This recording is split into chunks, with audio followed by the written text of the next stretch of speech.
Ah, the wonderful sights and sounds of summer. The birds in the trees, the crickets in the fields, the frogs in the pond, and the spiders on the road. The 2-liter 5-speed Alfa Romeo Spider. It's summer on wheels.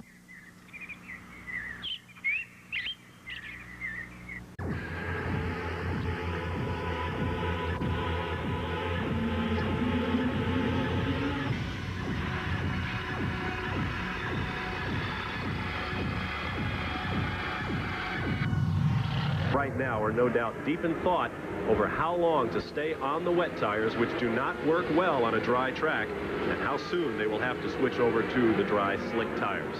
Right there, Bob, in that picture, you could actually see some puddles and some very dry spots. Now, with as much water as these large tires are going to be throwing up, that water goes into the atmosphere and dissipates very rapidly. It's like having 26 times 4 drying machines out there, so it doesn't take long, and with the very soft compounds that these rain tires are made of, they cannot live for more than 5, 6, maybe 10 laps maximum under dry conditions. Good look there of the pit lane here on the Ile Notre Dame, site of the, or at least some of the games of the Montreal Olympiad. In fact, right behind the garages there you see that boat. It is on a rowing canal, and that's one of the shuttles that has allowed media to go from one end of this very narrow, long race course to the other, right out there where all of the sculling and the various 4s and 8s rode in the 1976 Olympic Games. And as you can see, water very much a part of this Montreal circuit. Both on the track and around it. Exactly. You're looking at a camera from high above the French Pavilion, one of the architectural wonders on this park, which was also the site of the 67 Expo, a World's Fair here in Montreal, Canada. There you see Alain Prost leading the field very slowly onto the grid. To the left of your picture, the yellow helmet in the McLaren of Ayrton Senna, the reigning world champion, who guns it down the pit lane now to scrub the tires, and pull into his final position. Remember, once the cars are all in place, we'll have a Formula One standing start. When the cars are all in place and a green flag waves from the back of the field, they'll be put under starter's orders. They'll get a red light, and then somewhere from 4 to 10 seconds later, a green light, and we will be underway.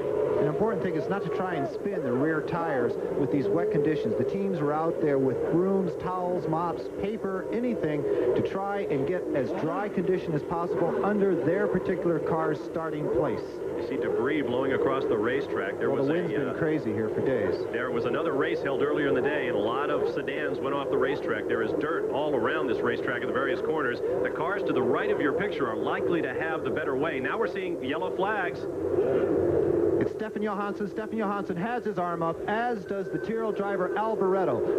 And right in front of our booth, we have Eddie Cheever with his arms up. We had three stalled cars all right on the right-hand side of the grid. They will have to restart as soon as possible. Now, that debris on the racetrack is a result of the winds. I mentioned they must have been gale force winds that ripped the awnings off of the hospitality areas, and it has really been a challenge to these teams to keep things in order. Now, there you see the car of, looks like Andrea de Cesaris there, and his Dallara Croupe. Okay. Okay. Good idea. We don't want to waste any racing. No, they'll give him a lap.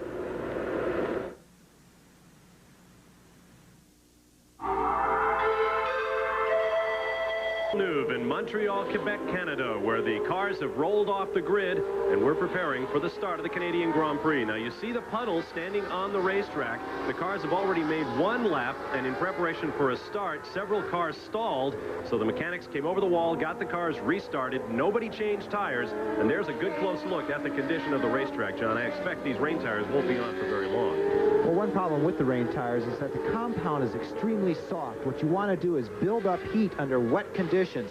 So when the heat goes up to a point with this very soft compound under dry conditions, they're not going to be able to last for maybe 6, 7, maximum 10 laps. Get ready down in the pit lane, Marty. There's going to be a lot of people headed your way. I got to tell you, I can see all of them loading up. They've got both reins and slicks ready. But notice how quickly the pavement has dried out here in pit lane. We're predicting, some of the teams are saying, between 4 and 8 laps, they'll be coming in for the slicks if it stays dry. And that's the key, Marty. If it stays dry, there are columns of cumulus clouds all around us, and it might very well rain during the course of this Canadian Grand Prix. So stay with us, folks. The next 2 hours should be pretty exciting. Italians dominate the field. There are 10 in the race, followed by 4 Brazilian drivers, 3 each from Great Britain and France, and 1 driver representing the United States, Austria, Germany, Spain, Belgium, and Sweden. On board with Sandro Nannini in the Benetton, and you can see that there is water being kicked up, but the racing line is drying very quickly. It's drying down the straightaways, but understandably in the braking areas where the drivers want it to be dry, it's still quite wet. Right there, breaking into that hairpin turn, there were actually puddles on the track. There's nothing worse, Bob, than to have a half-wet, half-dry track. They would rather have it all wet, drenched, pouring down rain than what these gentlemen have to go through on that very first lap coming up in just a few. It's a very long, narrow race course set on the Île Notre Dame in the St. Lawrence River here in Montreal. We're on an island. In fact, it's an island that took part in the games of the '76 Olympics here in Montreal. Just behind the pit garages is the rowing area, a long straight canal, which was used for the annual Montreal Canadian Grand Prix mechanics boat race. There you see in the background the Jacques Cartier Bridge in the distance. And in the foreground, that body of water is the rowing channel that was used in the '76 games. I think Nigel Mansell may have just pulled into the pits on that one shot. Everyone else turned to the right, and Nigel Mansell pulled into the pits. So we may have the first strategic move in the chess game that will be the Canadian Grand Prix. You watch Ayrton Senna. To the right of your picture there, pulling into the traditional pole man's position is this man, Alain Prost of France, the key domino. Nigel Mansell in the pits. In a driver changes yet to come here in 1988. Now in the pits, we've got a couple of cars in there. Marty, what's going on? Well, strategy is the key word. Caught the team by surprise, but Nigel Mansell goes screaming back out as about 3 or 4 teams have come in very quickly and decided to go back to race slicks. They will have to start from the pit lane because, as you can see, the cars are in their place. We'll get a red light in the upper left-hand corner, and now they let him leave. They let Mansell leave the pits, and there goes Nannini. Now we've got a problem, but they're waving the green flag. Are they going to start the Grand Prix with 2 cars on the race course? I can't believe it. They are. We've got a red light somewhere out there on the race course as you watch Alain Prost pull away.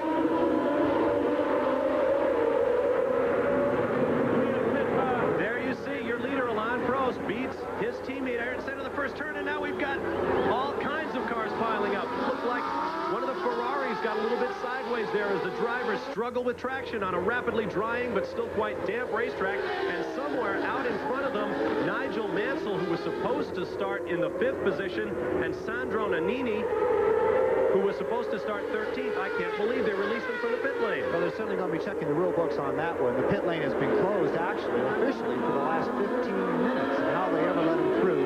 And if it is wrong, the Quebec organizers here will be heavily fined for that mistake. Well, there you see the early runners. It's Prost, followed by Senna, Patrese, and it looks like one of the, I guess that's Berger in the Ferrari back there in 4th position. Alain Prost doing something he hasn't had a chance to do a lot this year, lead a Formula One race. You'll recall 2 weeks ago at Phoenix, it was his first lead since the first race of the season in Rio way back in March. These big tires on the Formula One cars, they're like drying machines going over this wet track. It won't take but a few laps for everyone to have taken a different line and dried out different parts of the track. You may see them actually come off the dry line and go onto the wet to try and save these very soft tires.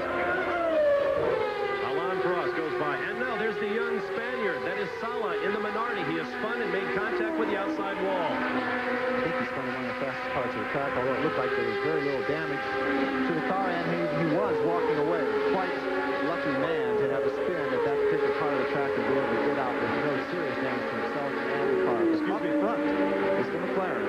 That was Pierluigi Martini. That was Sala's teammate in the Minardi. So count Martini out, and up front, Alain Prost leads Ayrton Senna as the McLarens once again pull away. Now one of the Dellaras is in the pit for tire change.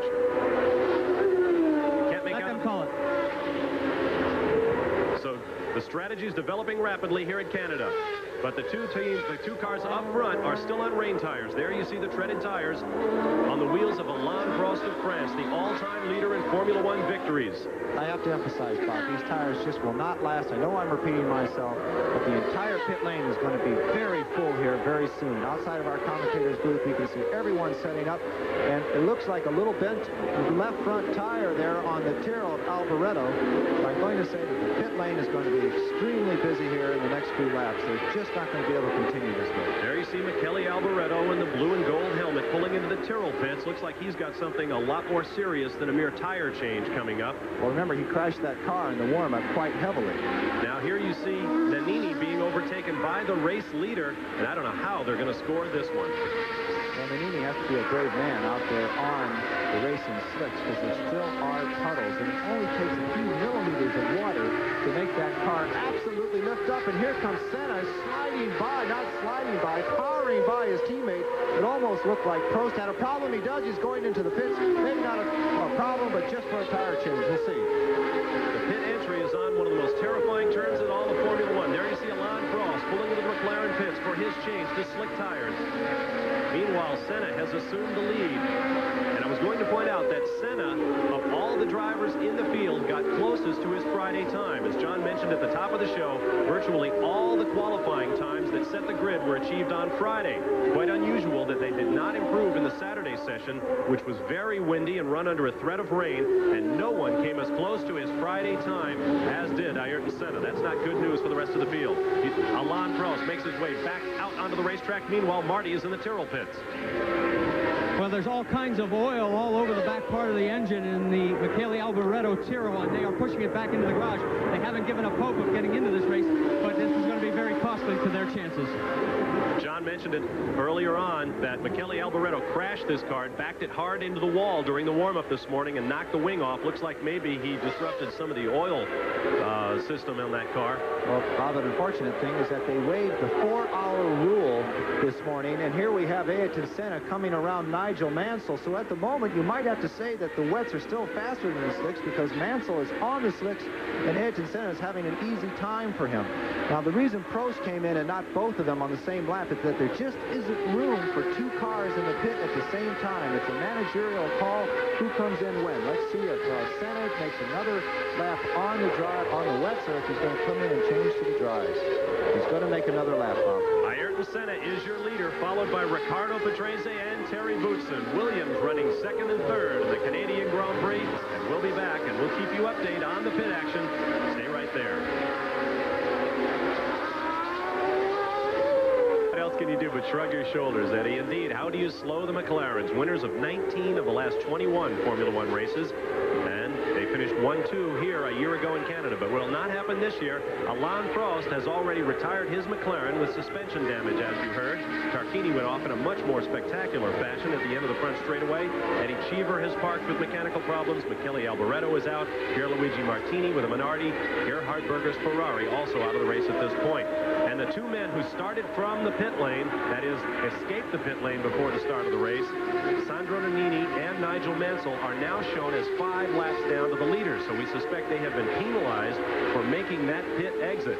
And we'll learn more on that as the day goes on. Meanwhile, you're looking at your leader, Riccardo Patrese. And as you recall, he led earlier this year in Rio. He has 2 Formula One victories to his credit, despite having competed in 180-plus Formula One events. The all-time Methuselah among Formula One drivers is Riccardo Patrese. Well, Riccardo, of course, unfortunately has had a very long and illustrious career, but he hasn't had always the best equipment to go out and win races. The Williams package this year is very competitive, maybe the second most competitive package on the track.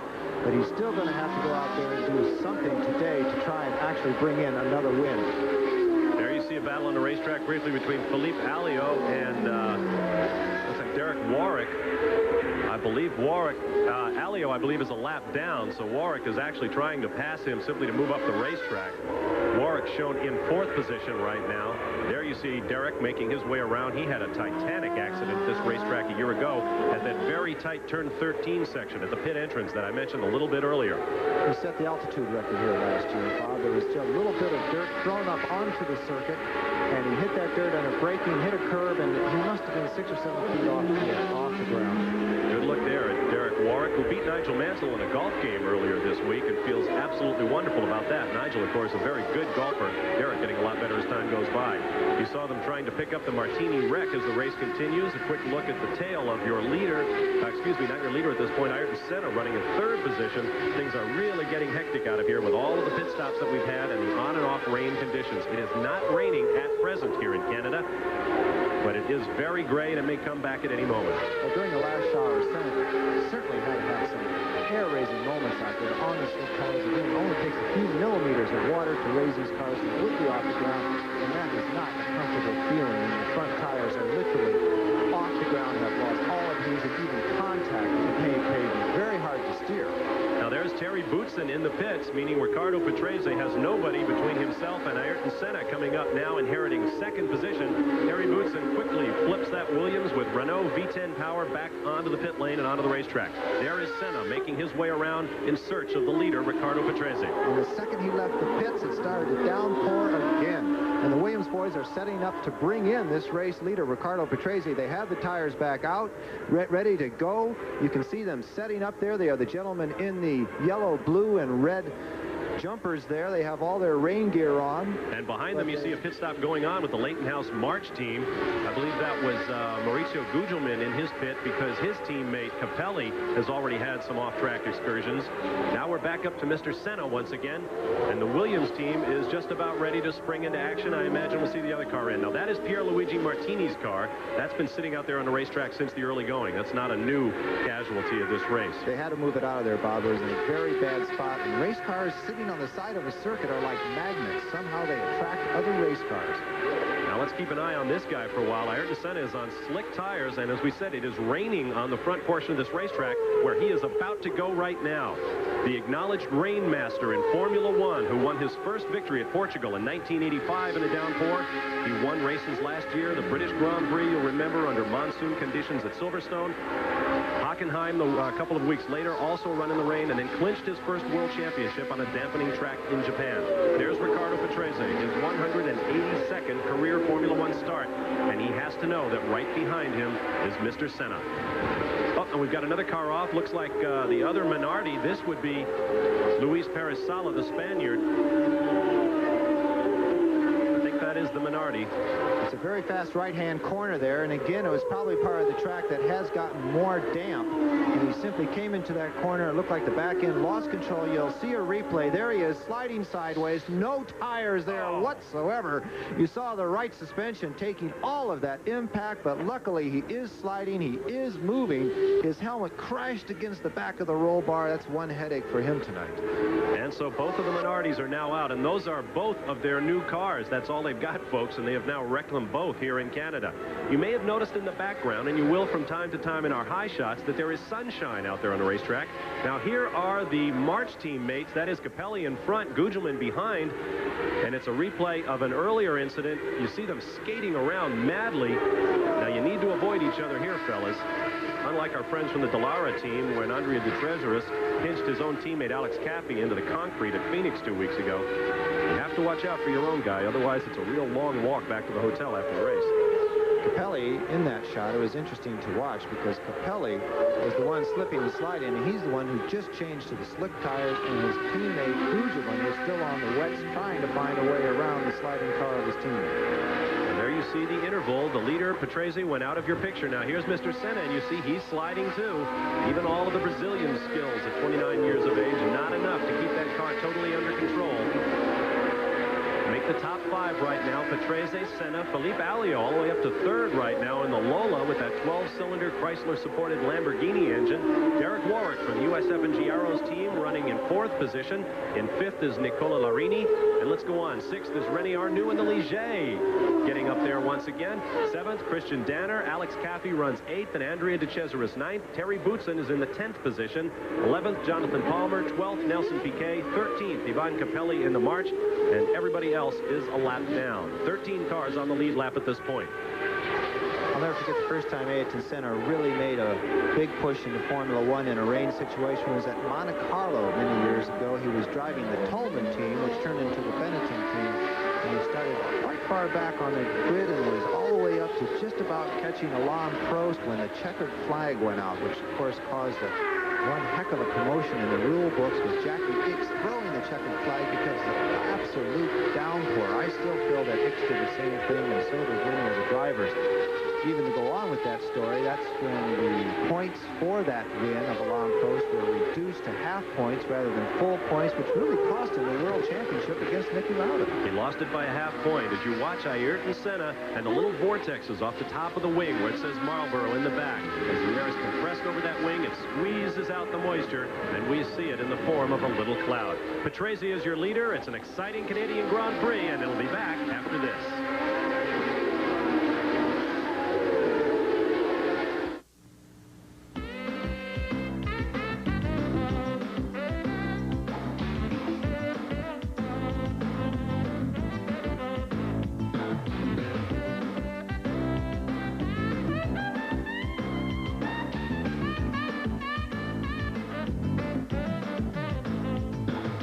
Eagle One, masters in the art of visual perfection.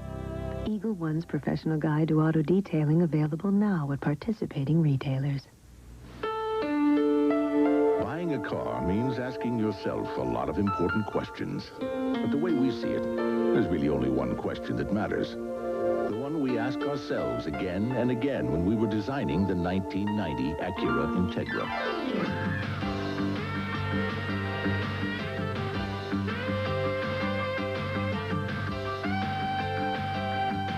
Is it a joy to drive? If you love cars, you'll love Auto Week, the news weekly of motoring. Every week, Auto Week puts you inside the world's most exciting cars: GTs, sports sedans, collector cars, 4x4s, front drivers. Auto Week makes you an insider with industry news, personality profiles, old cars, columnists, the best classified anywhere. And nobody covers racing like Auto Week.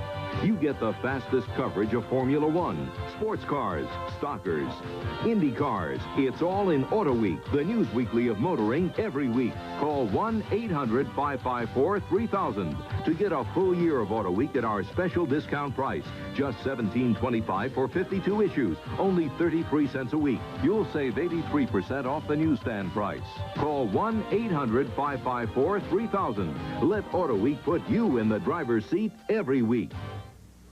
Don't forget, coming your way next Sunday here on ESPN, it's the Kart Indy Cars at Lightning Quick Portland International Raceway, the Budweiser G.I. Joe's 200. Indy 500 champ Emerson Fittipaldi, Danny Sullivan, Michael and Mario Andretti, Roberto Guerrero in the new March with Alpha Power, all of the big stars of kart racing going for $650,000 in prize money next Sunday, June 25th, 7:30 p.m. Eastern Time, 4:30 Pacific here on ESPN.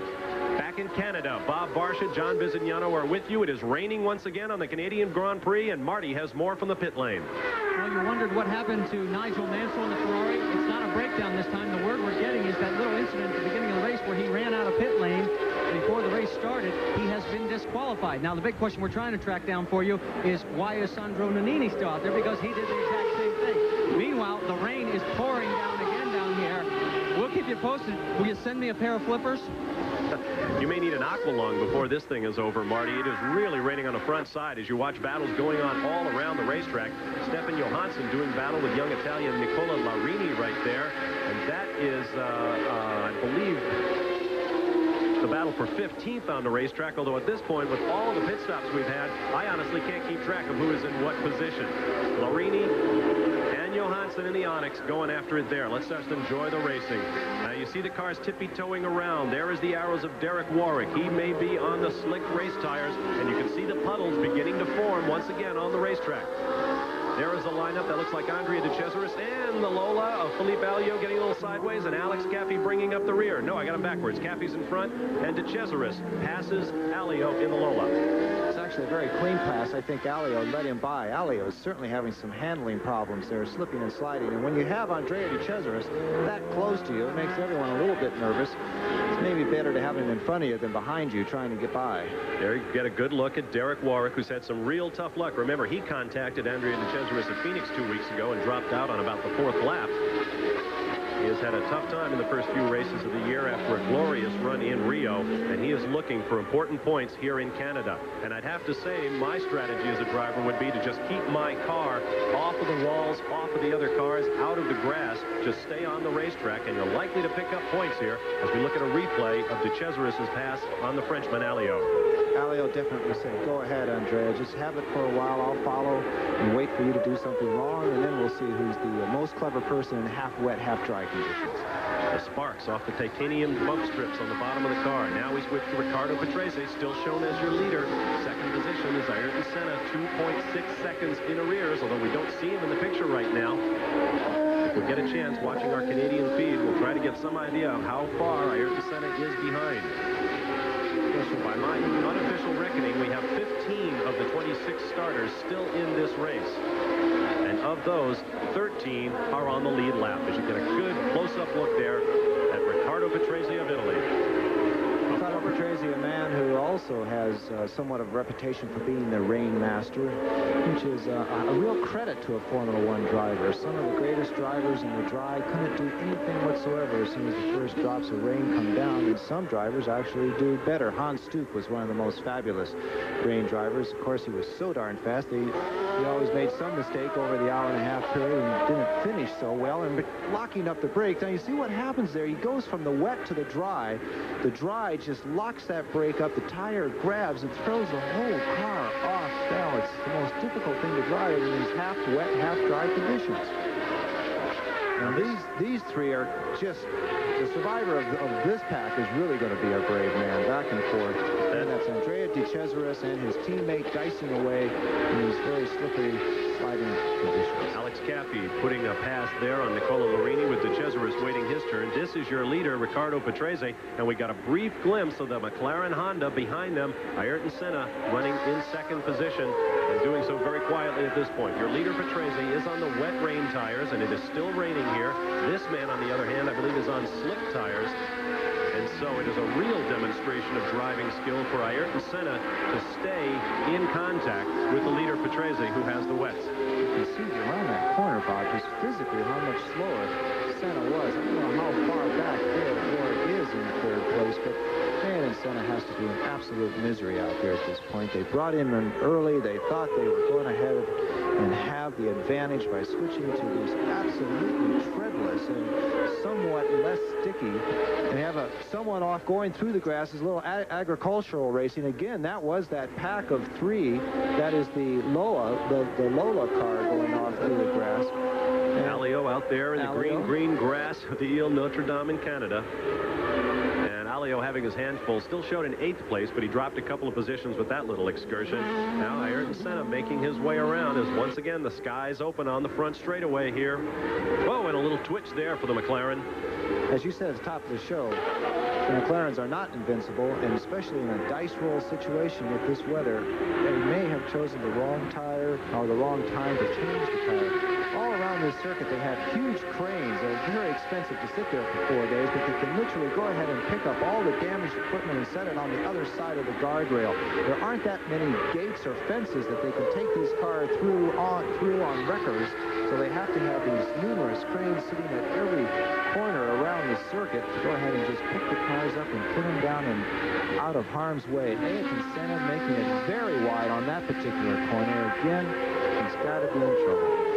Running slicks on even the thinnest water makes the car hydroplane, and even a man with the consummate skills of Ayrton Senna cannot necessarily keep it on the racetrack at all times. But he did keep it off the walls, and if he can just keep circulating, he could pick up valuable points. His teammate Alain Prost, who is out of the race, leads the World Championship with 29 points. Senna is second with 27. Third is Patrese with 12. As you watch the battle between the two Dellaras, and it looks as though De Cesaris is out front now, having demoted Caffi, and behind them, the white car is Nicola Larini. Three young Italians going at it here. And Larini gets a little sideways, but he wants to make a pass. Now, one of the Williams cars is in the pit. I can't see who it is. I can't see the driver's helmet or a number on the car. It is the 5 car, and that is Terry Boutsen. And he is back on the wet tires once again, and quickly down the pit lane he goes. There is Andrea De Cesaris as you look right inside his face mask, and he struggles with the steering wheel in that red Dallara.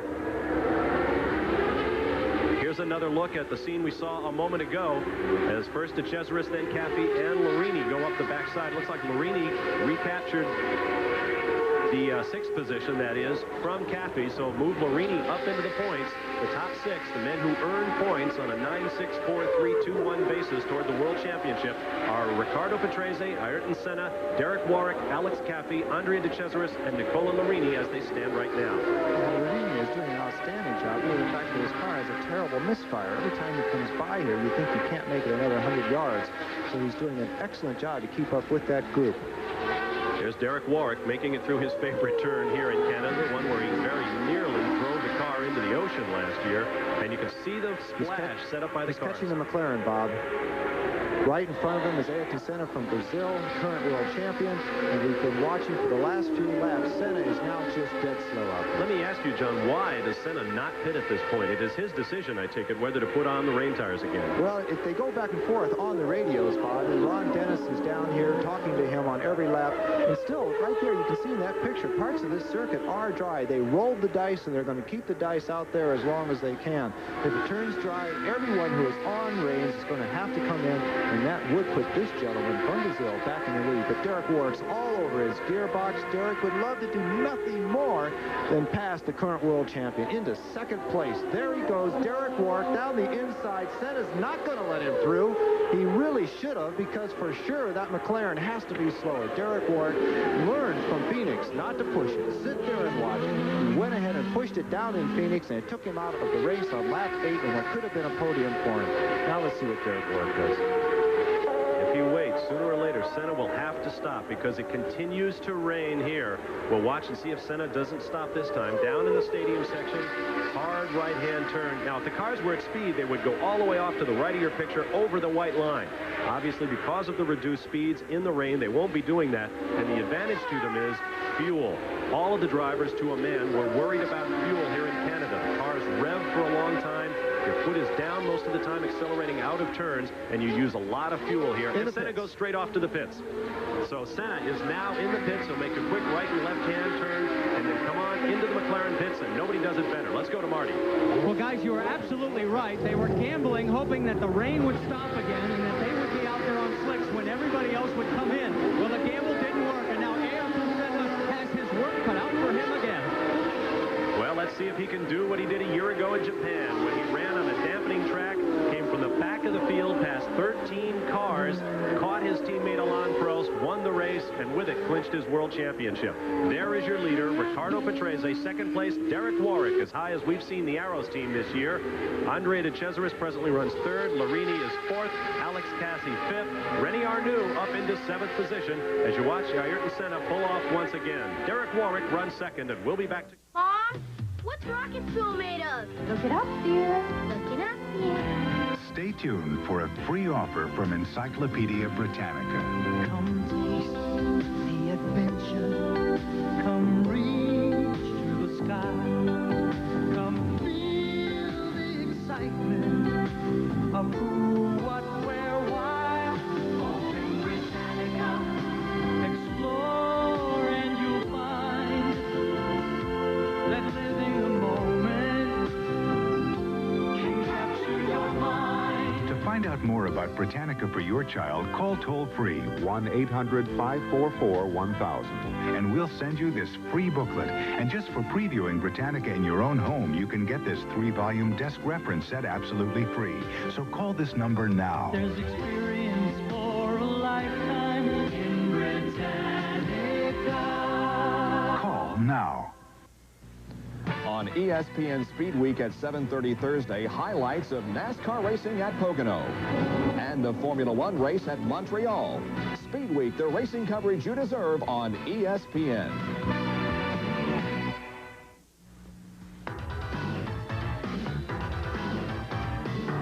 Track Facts are brought to you by USF&G Asset Management, a network to better manage money, people, property, and equipment.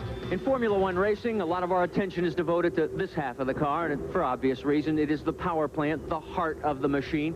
Well, doctors at McGill University, in conjunction with the Beaumed Heart Monitor and a group from France known as Rome Poulenc, have developed a monitor for the drivers. Now, what it is electrodes that can be connected to the driver and allows them not only to find out when the driver's heart rate goes up, but in the long run, they're hoping to find out why a driver's heart rate goes up. Now, it was first designed with NASA in mind 10 years ago. Now, the long-term goal is to miniaturize the device so that it will be able to be placed inside the car. And just as a computer will be able to measure the power plant of the vehicle, well, then the Beaumed Heart Monitor will be able to measure the power plant of the driver. Back on the racetrack, you're looking at a replay of the Coloni car. Watch that left front. There goes the lug nut, and watch that left front tire on the car of Roberto Moreno of Brazil.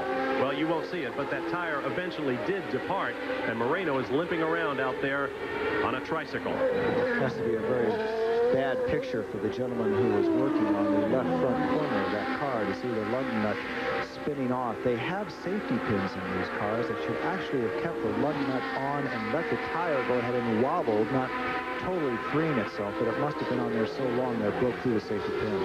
There's Derek Warwick in the USF&G Arrows. What a day he's having, up into second position, and look at the rooster tail he throws up. The Ferraris, both of which are now out of this race, as you take a look there at Nicola Larini, the new third-place runner. The Ferraris were the fastest cars in practice on a straight line, and look at him steering that. There's Andrea De Cesaris and the Dallara for a quick pit stop. And as you can see, they are putting on rain tires back off at the slicks.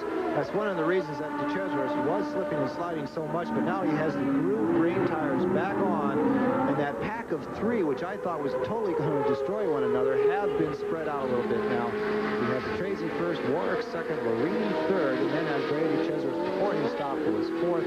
One thing we should point out that Senna, after his pit stop, came back into 6th place into the Grand-Pri. And there you see Moreno still hanging tough with that brand new Coloni car. It's not car number 5. Lesank is one of the sponsors on that car, which confuses a lot of announcers. But it looks like Moreno is going to try and get back. If he's not able to get back in this race, we will be down to 13 cars, 24 laps into a race scheduled to go 68 laps. Half the field is now gone. The suspension and the chassis are so stiff in these Formula One cars now that you can actually drive them on 3 wheels, depending on how far you have to go. Now, if he's on the backside of the circuit trying to get through the pits, he is going to wear down things like his left front Caffey off. Caffey off, again, doing a little bit more agricultural racing, as we very nicely try and say it. But he is going to have some damage to that left front as far as the wing, and possibly, if the disc is also dragging, it's going to have some problems with the brakes. And there you saw the Coloni make it onto pit road, so Moreno's team will take stock. Meanwhile, you're watching Nicola Larini making his way around, regarded as perhaps the finest of the new generation of young Italian drivers, and there are a bunch of them in Formula One.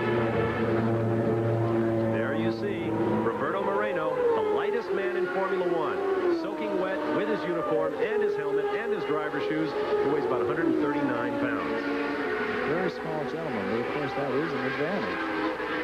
There you see Ayrton Senna now out there on rain tires. As John mentioned, he entered the racetrack in 6th position. He is now up to 5th place, having gotten by René Arnoux, which in itself is a Sisyphean task. And he presently runs in 5th behind Patrese, Warwick, Larini, and Caffey. The gap is 27 seconds between Patrese and Warwick. Larini another 15 seconds back. 6 seconds further adrift, you'll find Alex Caffey. Another 6 seconds back to this man, Ayrton Senna, the defending world champion. You know, Bob, you mentioned spray a little bit, and now as the cars go by our viewing area here, we can see the rooster tails coming off the back of these Formula One cars. And when it was half dry, half wet, the spray wasn't a problem. But really the most difficult thing in driving under wet conditions is that you can't see where the heck you're going if you're following another competitor. There's a very small rain light just on top of the gearbox. And there are times when that's all you can see. You hear a race car driver say, I can't see anything in the wet, but people still think they can see something. Well, they can't. Here is action once again. The two Delaras running in tandem, and it looks like Terry Boutsen and Williams trying to go around, but DeCesaris chops him off there. And moments later, Boutsen went by. Let's see if he gives him a little international sign language. No, it looks like he will not. Boutsen eventually does take the position, and that puts him up into 8th position on the racetrack. Look at how heavily the rain is falling now. That's right. It's lunchtime here in Canada. Nice day for it, too. What weather for a picnic, hey, guys? It's kind of nice being in the booth here, Bob. I know how Marty feels. There we have another one of the Delaras off the side of the track. We can't tell exactly who it was. I think that might have been Caffey who was off. And at the rate we're going, I'm not sure anybody is going to win this race. Over the years, the 20 Canadian Grands-Prix have been very kind to world champions. 5 times the man who won this race went on to win the world championship. That has got to be a comforting thought to this man, Riccardo Patrese, making his way around. Look at the rain coming down now. We did have some blue sky and just simple summer showers. Now, as you can see at the Jacques Cartier Bridge in the background, it is nothing but solid gray here in Canada, and it is absolutely teeming down rain, as our British colleagues might say. Let's go down to the pits now, and Marty Reed. Marty, are you still afloat? Well, to tell you the truth, this is the first little breather that all the teams have had down here. You got a shot of the one guy eating his sandwich. I got a question for you, John. The drivers, without having a tearaway out there, and obviously no windshield wipers on the old helmets, why or how can they keep their vision in this mess? Well, that is certainly a problem. These visors are very rounded, and at speed, the visor will clear just like the windshield on an airplane. Their eye are also very rounded, and it's just the wind blowing against the visor that will go ahead. And we have a pit stop down in the pits. We have one of the Coloni's, it's Alex Caffey and the Delara in the car. And it looks like they are just doing nothing but changing tires. We don't see any problem with the back end of the car. All 4 down. Try and keep some traction coming out of the pits, but Marty, to just re-emphasize what you're saying, it's at speed when your windshield on your visor actually clears. You'll see some drivers actually put a towel on the back of their forearm, and they'll try and dry it and clear it during the slower parts of the section. But sometimes you have to wait till just nothing but air force does it down the long straightaways. We got a glimpse there. It looked like Riccardo Patrese reached up to his visor. He may be getting some fog on the inside of that thing because it is so wet and cool on the outside, and his body heat on the inside might be generating some fog, and I think he kind of cracked his visor a little bit in order to get a little air in there and try and clear it. And I'm sure he's taken a few deep breaths during this particular exciting event that's going on under half dry, half wet, all wet, partially dry, and now all wet conditions. It is as wet as it can get, short of dumping these cars into the rowing canal, the Olympic Canal there in the background. There is Derek Warwick, and you can see from the camera lens in our high position just how wet it has gotten here in Canada. This is becoming a very grim task for these drivers. One of Riccardo Patrese's first victories was, of course, at Monte Carlo, where it started to rain in the last few laps, and he spun at the Lowe's hairpin. And the rule reads that you can be pushed as long as you're out of harm's way to get a car out of harm's way. And when he was spinning, he was very careful to make sure that he stopped in a place where they would have to go ahead and push him out of the way. One marshal simply rolled him down the hill. He restarted the engine and went on to finish on the podium in the #1 position. Well, we'd certainly like to show. And there is Elio. Looks like the Lola has finally given it up. He is backed into the wall. We'd love to show you what it looks like from the driver's perspective, but unfortunately, both of our in-car cameras are now out of the race. Sandro Nannini is gone, as is Stefano Modena in the Brabham. So we have no in-car to show you at this point, and we apologize for that, because if you've seen it before, you know it's spectacular. There, with a long shot through a big camera lens, you see just how awful it's getting out here. I hate hate to keep reiterating it, but we're in a nice, cool, dry booth. Unfortunately, Marty's down there in pit road, probably up to his knees in water by now, and it has become a hydroplane festival here in Canada. As Ayrton Senna makes his way out, that is a look at ground level on pit road. There's a different leaderboard. Patrese, Warwick, Larini, Senna, Arnoux, and Danner. We'll be back.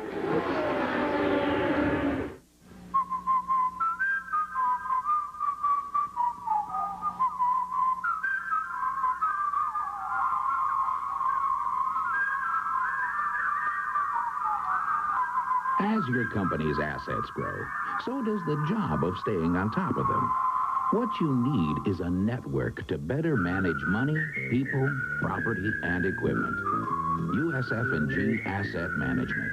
How much longer can you manage without us?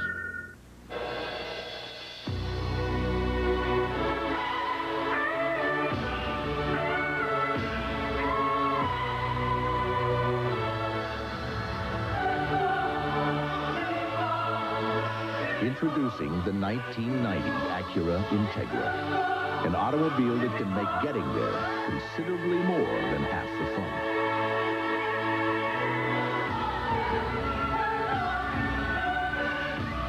This is a brand new car. Put in a leading motor oil. This is an identical new car. Put in Mobil 1 and drive. Under extreme conditions, temperatures in your engine can reach 570 degrees. Of course, Mobil 1 costs more, but then look at what can happen to conventional oil. Mobil 1, isn't your car worth the extra protection? Mobil 1 salutes Emerson Fittipaldi for winning the Indy 500. Mobil 1, the choice of the 1989 Indy Championship team. Back at Canada, Bob Barsha and John Bizignano with you. Marty Reed is on pit road, and right now the blue Ligier of René Arnoux, 40 years old, is doing everything he can to keep the red Dallara of Andrea de Cesaris behind him. This is the battle for 6th place in the Formula One Grand Prix of Canada, and de Cesaris getting really wild in the wake of the Ligier there. I know I'm repeating myself, but you can't see anything back there. All you can do is follow that rain light and then pull out of the way, and there goes de Cesaris on the inside. Arnoux doesn't want him to do it. They touched rear wheels.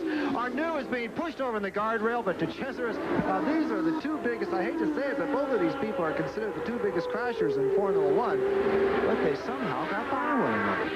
That is certainly news for headlines, both in Italy and in France. A lot of people wondering whether René Arnoux, as we take another look at it, will be with the Ligier team next year. He has a young protege of his own that he wants to put in the car. And watch this, folks.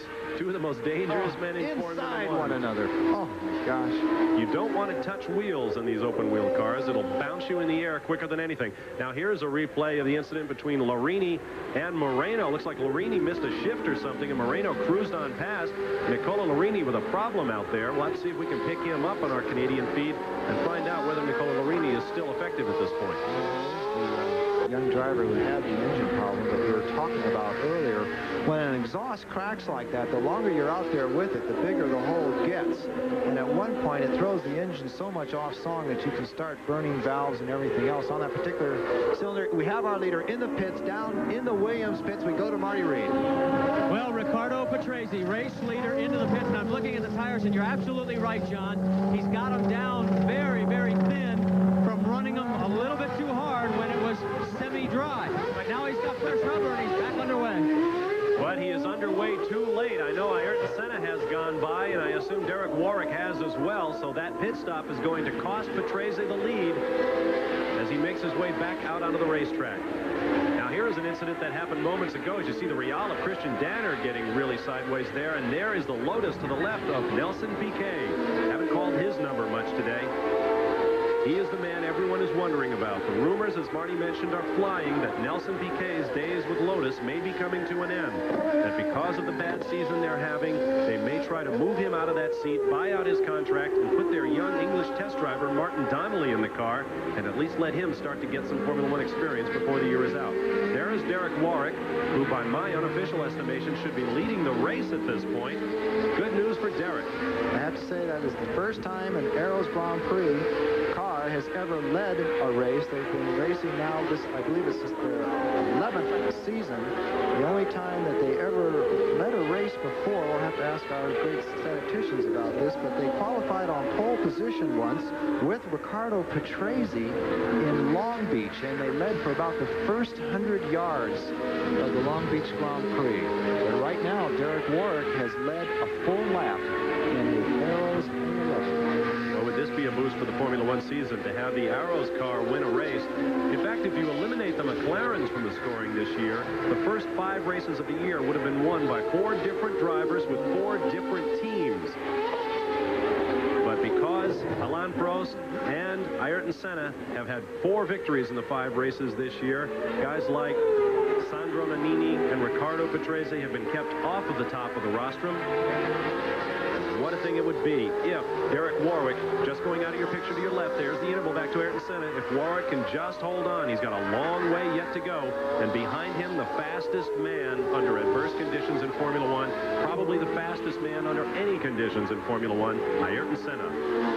He's also the fastest man with no rain light. I have to emphasize that. I cannot see the rain light on the back of that car. We'll try and get Marty to check on that, but there is an option of where the officials could pull him off of his track and have him stay in the pits until the rain light was sorted out. We have 6.5 seconds between Derek Warwick and Ayrton Senna. What a proud moment for Derek Warwick. I wonder if officials are thinking, well, since nobody's going to pass Senna anyway, who cares if he has the light?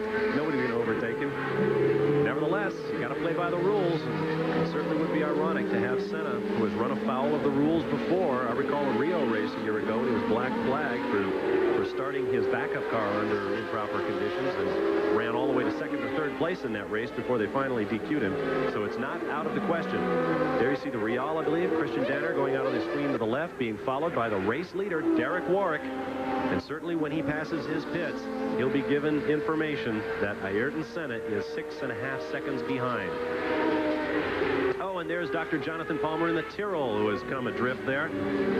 Really too bad. Looks like he's limping on that right ankle a little bit. He certainly is limping on the right ankle. Just across from the pits. Now, that's out of our view from the booth, but that is just at the start of the pit straightaway at that very dangerous 13th turn on this circuit. There you see where the car is parked as the Real and Derek Warwick and the Arrows come through. I hope Christian Danner realizes that Derek's there. One problem in the wet is that you can't see who's behind you. There's so much spray that there can be a faster car right behind you, but the Real moves over, and of course Derek Warwick goes through. Senna has certainly gained some closeness to Derek Warwick on that particular maneuver. Derek was held up by Christian Danner, the German driver, in the Real. I'm sure Christian's going to let Senna through, but right now we have Ayrton Senna, the worst man you would ever want on your gearbox ever, is right behind Derek Warwick. I just hope Derek says to himself, the Honda has the power, the chassis of the McLaren is absolutely excellent, as good as mine. I'm not going to go ahead and push this 10 tenths, 11 tenths, 12 tenths and make a mistake. We will watch this battle now. There is the leader in the white and red, number 9, Derek Warwick. Behind him, emerging from the spray like some ghostly image, Ayrton Senna, who will no doubt take over the points lead in the World Championship from his teammate Alain Prost. If you're just joining us for this wet Canadian Grand Prix, Alain Prost made a few early laps before the suspension broke on his McLaren. We have had intermittent cloud bursts here in Canada. We've gone from wet conditions to dry, back to wet once again. We've had innumerable pit stops as drivers tread that razor edge with the treaded tires that go away so quickly when conditions are dry. But it has been raining very steadily here for the last 40 minutes or so. All of the cars are on wet tires, and you're watching the battle for the lead. Warwick, who has never seen the Formula One lead, running against Senna, who has seen nothing but leads and victories. And Warwick on the front straightaway got a little bit sideways. Here comes the corner where he had his big crash last year. He gets through okay. There is Senna. They have to slow down there because Dr. Jonathan Palmer's car is right at the exit of that corner. And in the wet conditions, if you drifted out anywhere whatsoever towards that car, you know you're going to collect him up and knock off something on the right-hand side. As we watch this battle for the lead continue, that is Senna against Warwick. I should point out there is a visitor here to the Canadian Grand Prix with a special interest in Formula One. Young John Andretti, nephew of Mario, cousin of Michael. earlier this year won the 24 Hours of Daytona driving a Porsche, has been feeling out the Formula One ranks, has John. The problem, he says, is that none of the teams are taking him very seriously, he doesn't think. They all want him to do a couple of years in Formula 3000 and so on in Europe. John says, hey, anything other than the Formula One car is less powerful than anything I'm racing in right now. Turbocharged Indy cars and Porsches. Well, John Andretti would like very much to join Eddie Cheever of the Arrows team as an American in Formula One, but we'll just have to wait and see. Of course, there's quite a learning curve, no matter how much experience a driver has when he goes into Formula One. It's 16 new circuits, as on the inside, very easily, Derek Warwick actually let Ayrton Senna by. He took the option of remaining alive out there and keeping the car all in one spot and on the track. And now he's in that spray trying to figure out where to go, because I report that Ayrton Senna has no rain light. Ayrton Senna going very wide on that corner, getting off the brakes again. He was pushing very hard on the brakes. When he was catching Warwick, it was under braking into every one of the slower corners. It was on the brakes that Senna went ahead. Here's the replay. You can see Ayrton Senna coming up on the brakes. Warwick looked into his mirror very briefly right there, let him by, no chop whatsoever, almost collected his gearbox, but then on the very next corner, Ayrton Senna went sailing off and over the white line. Well, now is the time to use all of your guile and to keep your wits about you, because Derek Warwick now has to hope he can force Ayrton Senna into a mistake. Now there you see the Arrows team looking a little bit secondhand there as the rain continues here in Canada, and it is really coming down, folks. Please believe me, it is raining awfully hard here in Montreal. They're not standing in the garages, are they, Bob? They're standing out there on the apron of the pit, somehow trying to give some of their energy, wet energy, over to their one driver on the track now that Eddie Cheever retired, somehow to get a little bit extra energy, a little bit extra comfort, a little bit extra emotion to their man in second place. Or to be there in case he needs to make an emergency pit stop should anything happen to that Arrows with a Ford V8 under its hood out there. Meanwhile, a Honda V10 powers this man, Ayrton Senna, and rumors on the pit lane say there may be V12s in these Honda-powered cars next year.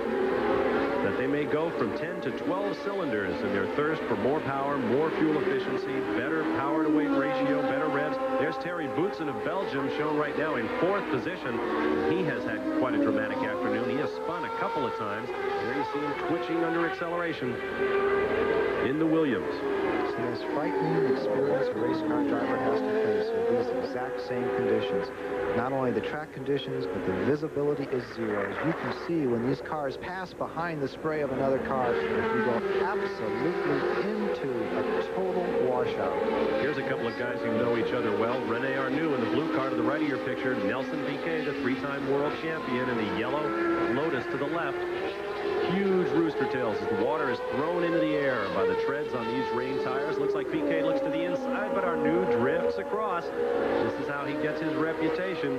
But he is in 6th place. Piquet is in 7th. I hate to tell you, Bob, but that's the 6th place that Marty Reed said that Piquet was going to grab during this Grand Prix. So it's not Mr. Piquet's pride only that's going on down there, but also we kind of made fun of Marty a little bit, talking about Piquet gaining a point here. Guys, wait.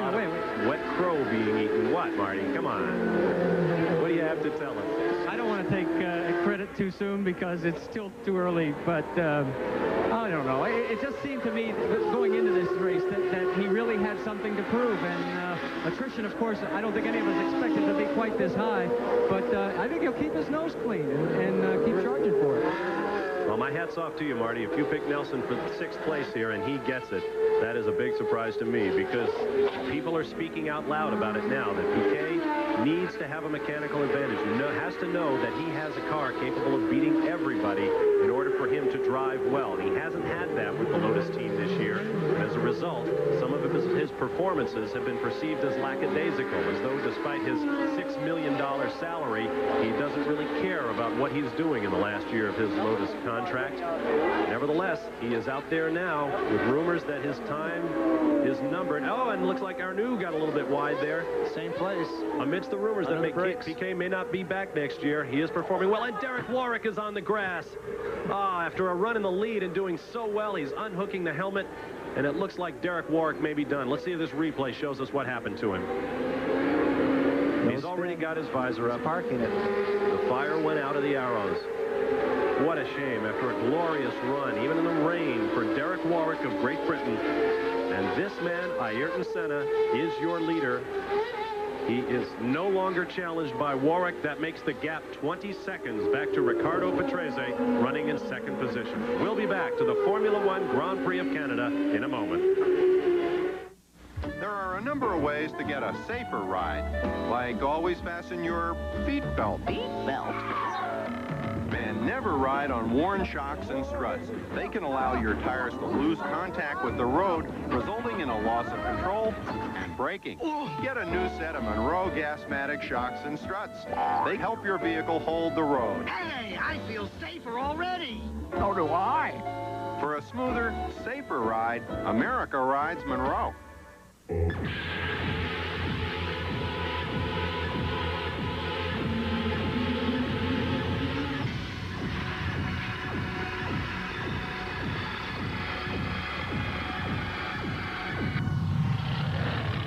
Certain flights of fantasy are performed exclusively on Pirelli tires.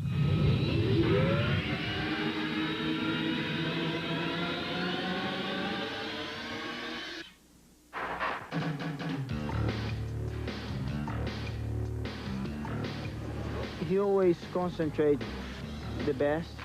He always tries to minimize all the problems he has. It would be nice to know why, but I think he's the quickest at the moment. He's quiet because he already won the championship. He's not nervous to get what he dreams about it. I think this year is even better than the past years because he has more confidence in himself. He's already world champion, and because of that, I think he drives as quick of last year, but maybe more relaxed. He's a perfect racing driver. In his head, he's just racing. He has very long experience because he started very early with karting. He is very aggressive, and he just have one thing in the head to win. So it's a very good combination. It's good guts. He has just one thing in the head, to win. Couldn't have put it better myself, Gerhard Berger. Marty Reed is standing by with a comment from pit road. Well, we can bring you up to date on two situations involving Ayrton Senna and the Marlboro McLaren. They say it'll be at least 10 laps before they consider bringing him in to go back to race slicks, and that is only if the sun stays out as it is right now. Also, fuel will not be a problem. We thought it might be in the beginning, but because of the rain, of course, they have been able to slow down back out of the throttle a little bit, so fuel will not be a question. As I go by on the pit wall, all I see is rooster tails. Can you guys tell me where Miss Budweiser is right now? Well, I don't know about Budweiser, but I can tell you about two very disappointed young men. To the right, Nicola Larini of Italy. To the left, Derek Warwick of Great Britain. Both men had superb runs here today, and both have ended with mechanical difficulties. They are now out of the race. 9 cars remain officially running in the Grand Prix of Canada. There is Christian Danner in the Real. It is definitely off song at this point. The thing sounds like a NASCAR stalker when it goes by. Just as he did at Phoenix, I think he has popped a hole in the exhaust headers. There's a saying, F1 spelled backwards is if, and I'm sure that's what's going through those two very talented drivers' minds right now. If I could have stayed out there, if the engine didn't give up, if I didn't have the misfire, if, then would have come the glory. There you see Christian Danner making his way around from Germany. A good run for the Real. His teammate, young Volker Wiedler, did not make this race. Meanwhile, the battle continues behind him. I think that is that Alex Caffey making his way up in one of the Dalaras. Onto the front straightaway they go. 2.7 miles, 13 turns, although it's very difficult to tell where the turns start and stop here at Canada. The entire track is virtually one long turn in one direction or another. And the cars get very close to the fans here. There's not an awful lot of runoff area. And so if you've paid some of the $100 and $200 ticket prices here in Canada, you can get very close to the action. And today you also got very wet indeed. Christian Danner in Brazil finished 14th. He did not qualify for San Marino. He did not qualify in Monaco. He finished 12th in Mexico, and he had a 4th place down to Marty Reed with an interview.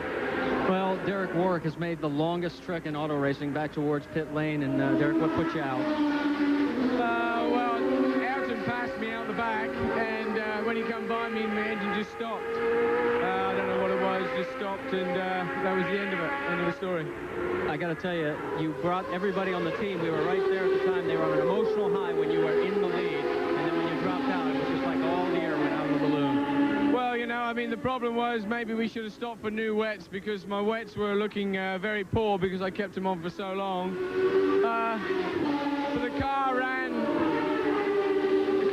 perfect, and I could have finished second without no trouble at all. After such a long time, how was it to be in the lead? I almost forgot, actually. You know, I didn't know what to do when they hung P1. I didn't know what they meant. Congratulations on a good ride, and better luck next time. Derek Warwick, always able to find a smile. Nice guy, Derek Warwick, and another nice guy, Ricardo Patrese, right now running in second position, but he is 26 seconds down to the leader, Ayrton Senna of Brazil. This is the 11th Formula One Grand Prix of Canada to be run here at Montreal. Way back in 1978, the man who won the first one is now the man for whom the track is named. Gilles Villeneuve, the greatest Formula One driver ever produced from Canada, perhaps the greatest driver of any stripe produced here in Canada, and certainly one of the great names that come to mind when you think about Formula One drivers. Enzo Ferrari himself used to mist up a little bit and say that Villeneuve was one of the drivers whose partnership he treasured most. And in keeping with this Formula One weekend in Canada, a new biography has been written by fellow Canadian Jerry Donaldson, outlining the life of the great race driver Gilles Villeneuve. It's a good book. I've had a look at it. René Arnoux waves Terry Boutsen past, a gentlemanly act from the Frenchman, who immediately glues his Ligier to the rear gearbox of Boutsen's Williams.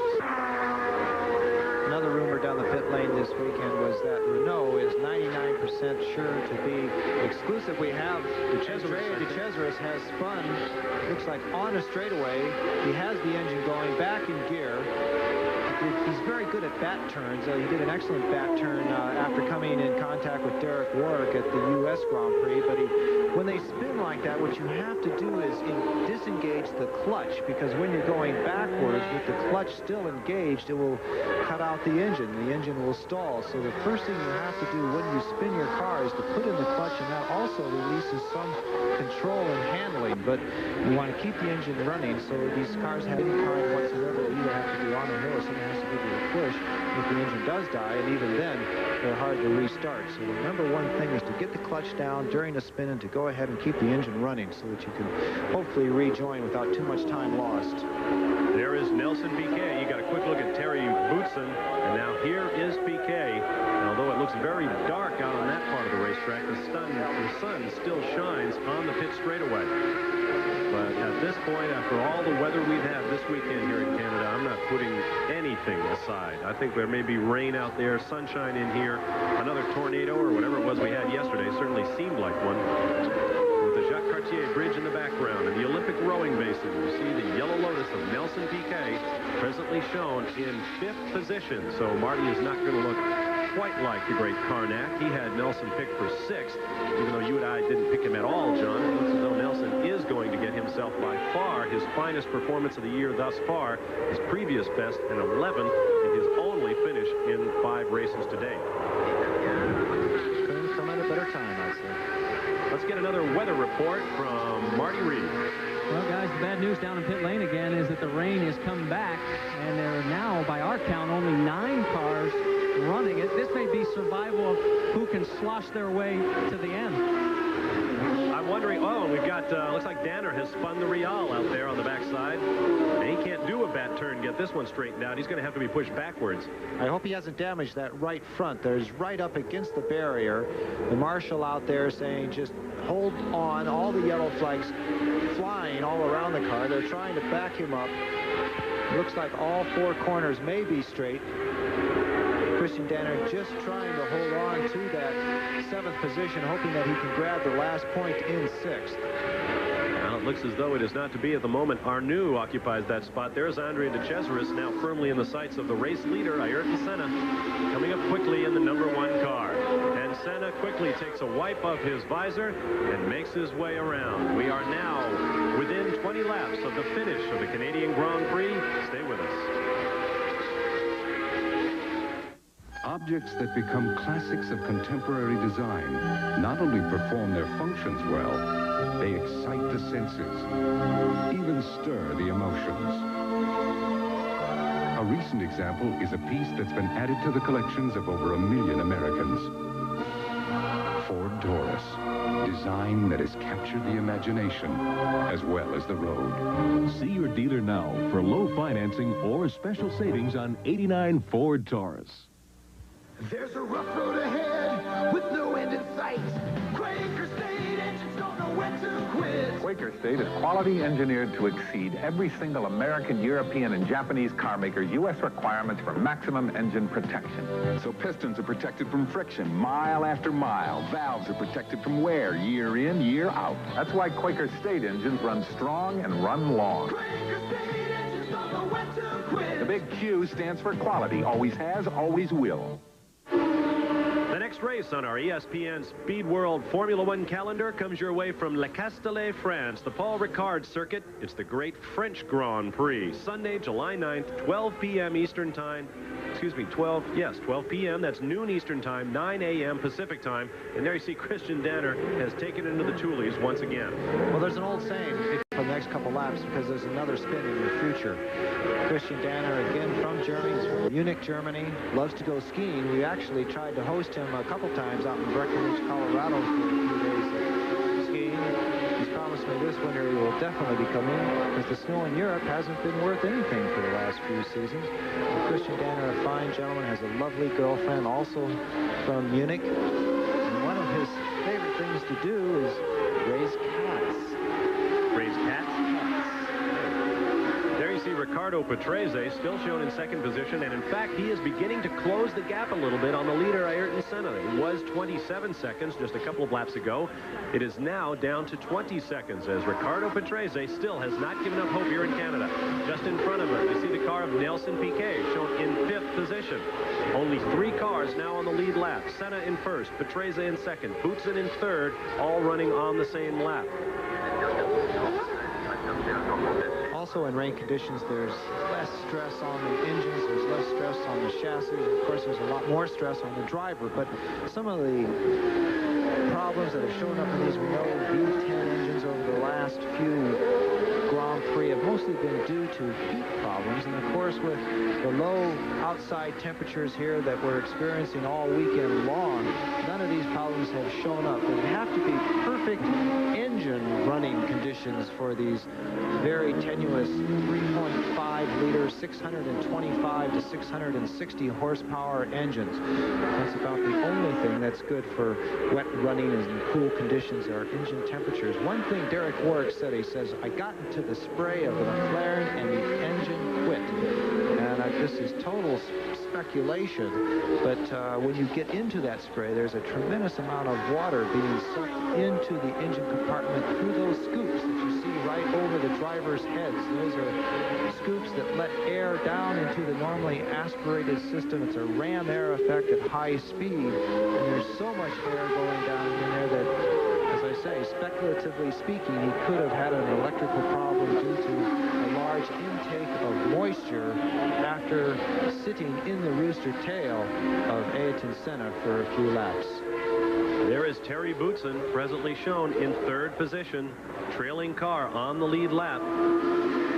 Still making progress, and you can see it is patchy puddles here and there. There are some dry parts of the racetrack. It is raining very lightly now on the front straightaway, but as you can see, parts of the track are virtually under standing water. Onto the pit straightaway comes Terry Boutsen, and quickly up goes the rooster tail. It is still quite wet at this part of this Ile Notre Dame circuit. Gilles Villeneuve hard under braking as he sweeps to the right and then back to the left. Whoa, and gets a little bit sideways there. Terry Boutsen is from Belgium and, of course, grew up on the Spa circuit, working that wheel very hard. Again, you can see that rain light showing through the mist. That's all that the driver can see when he's behind someone throwing up that much spray. Andrea Di Cesaris from Italy off into the grass, more agricultural racing, and he keeps it straight, almost goes off on the other side of the circuit. Andrea, you've only got another few laps to go, and you're trying to stay for 4th place. You need this victory. You can see the Here he is a replay, trying to hold the brakes. He locks it up, slips into the grass, up over the bump. The monocoque doesn't look like it's taking much of a beating, but it really does. Up in the air, front left, right rear, all the way off the ground. Andrea de Cesaris, a perfect 4-point landing. The original flexible flyer, Andrea de Cesaris, looks like one of Dale Earnhardt's old lines around Riverside, back when that racetrack hosted the Winston Cup cars. Nevertheless, he remains in the hunt, and right now, Andrea de Cesaris, as you mentioned, John, in 4th position, behind the top 3 cars on the lead lap. Now, you can see the racing line drying on the front stretch here. That poses problems for these rain tires. They need that mist of spray there to stay cool and allow them to keep their traction as they channel water off through the grooves in the treads. I'll tell you, Bob, though, with so much water on other parts of the circuit, they cannot switch to any type of a slick tire whatsoever now. And even if they do have to go some parts on a drying surface, then they can move over intentionally and go back and run in the water to cool the temperature back down on those very soft compounds. I really don't think we can say enough about the driving ability of these men. We've made our jokes about de Cesaris and all the troubles Andrea has had looking at his mirrors, but men like this guy, Ayrton Senna, deserve all the credit they get for driving under these conditions at these speeds. Let's go down to Marty Reed. Well, guys, you know, Camel Lotus has not had a lot to smile about all season long, but you can see some smiles and even a little humor by one of the team members. He's willing to sell his Camel umbrella for $5. It's a little used, but you got a great deal. Well, at least he's the one who knows whether it works or not. The gentleman holding that umbrella, his name is Clyde, and he is what they call a tire buster. He's responsible for maintaining all the tires throughout a race weekend. Goodyear will bring over 2,000 tires to a Grand-Prix weekend, and they go through most of them after 2 hours of practice and qualifying. After 4 sessions of practice and qualifying and the race. There aren't many tires left out of 2005 has been with Lotus for the last 11 years. The leader remains Ayrton Senna. Ricardo Patrese runs in 2nd position. The gap is now opened back up to 23 seconds. Terry Bootson is 3rd. Which publication tells you about hundreds of great jobs open across the country right now? High-paying professional, managerial, and technical jobs. The National Business Employment Weekly. Which publication helps you land one of those jobs with articles on how to sharpen your resume, how to shine in interviews, how to market yourself. The National Business Employment Weekly. Which publication helps you do better after you land a great job? Get along with your boss, get a raise, get promoted. The National Business Employment Weekly, published by the Wall Street Journal. It's all you need besides your own ability to land and do well in the kind of job you've been looking for in a part of the country you'll enjoy at a salary you could be proud of. It's all you need. Get the National Business Employment Weekly at your newsstand or order by credit card and get 8 issues by first-class mail for $35. Call 800-372-3000. 800-372-3000. The National Business Employment Weekly. Don't make a career move without it. The Formula One submarine races of Canada coming your way on this Father's Day weekend here on ESPN. We have had an absolute monsoon here as you watch Ayrton Senna in the #1 car, designating the world champion, making his way around Alex Caffey in the Dallara. Down the long front chute they come, along the Olympic rowing basin here. Outside of the 1976 Olympic Games. There you see Senna, and as you can see, it is starting to rain heavily once again on the front stretch. It has been on and off cloud bursts all day. For a while, we thought they might stop this race just past the halfway mark. And I think if you look closely at Senna, I thought he had his visor up almost completely, but it looks like it's pretty much closed. Fog on the visors, always a problem under these sorts of conditions when it's cooler outside and damp and warmer up against the drivers' faces. There you see Nelson Piquet, the 3-time former world champion, leading the 2nd place Williams of Ricardo Patrese. They will actually raise those visors in the slower corners. You have so much air going around your head in the faster parts of the circuit that the misting is not a problem. But when you go down into the slower corners, one exhale, and you can totally fog up the inside of your visor, not the outside. So as they come into the corner, you'll see them just lift it, and then they'll either let the airflow push it back down or give the head a little nod down and put the visor back down for the faster parts. Right there, wiping the visor clean. As I said earlier, some of the drivers put a towel on the back of their forearm. But now the driver's gloves go so far up the forearm that the back of the Nomex glove is used for a toweling effect, especially when you're following in the spray of something like you're seeing right now. Well, certainly a Formula One race and the kind of conditions we've had today will try the patience of even the most enthusiastic followers, and Marty has more on that from pit road. Well, what's really interesting is with only 9 cars still on the course, take a look at pit lane. Normally we have got everybody elbows to elbow and trying to bounce each other around to do their jobs. We're standing next to Camel Lotus, but you can see literally from one end of pit lane to the other, and that's the first time that's happened since this weekend began. Wide pit lane here in Canada, a nice racing surface, but actually the pit lane's a lot wider than the racetrack. One reason for that, Marty, is the fact that all these teams have to pack up this evening to transport all these race cars and all the spares and all the engines and all the equipment back to their home bases in Europe. There are 2 747s sitting out at the airport here in Montreal, and before the mechanics can get dry and change their clothes, there is a little song and dance out of the Lotus boys. Wonderful knees action, guys. Kick a leg for us.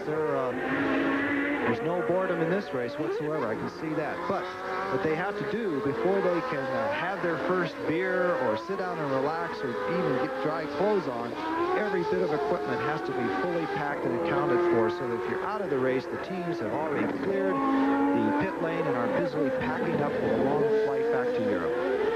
And they do a great job, those mechanics. I found out this weekend a chief mechanic, not a chief, but a #1 mechanic on a race car, that is the guy specifically responsible for his car, makes about $30,000 a year in Formula One, considering all of the time away from family and home, halfway around the world, running the races, long hours, food as good as you can pick up in a brief moment between changing tires and engines and fixing and building race cars. $30,000 may not seem like an awful lot of money, and as far as I'm concerned, it isn't for all of the work those guys put in. There you see Nelson BK. These Lotus mechanics were dancing the day away here in Canada, and you can see on your screen just how dismal it is becoming once again. The skies have reopened. I don't know how much rain we've had thus far. I'd have to guess a couple of inches, and I'm serious about that. It has really been pouring here in Montreal. But I suppose the action will continue on St. Catharines Street and all around the restaurant district of one of the truly most international and beautiful cities in the world. Montreal, Canada, site of the Formula One Grand-Prix of Canada. We'll be right back.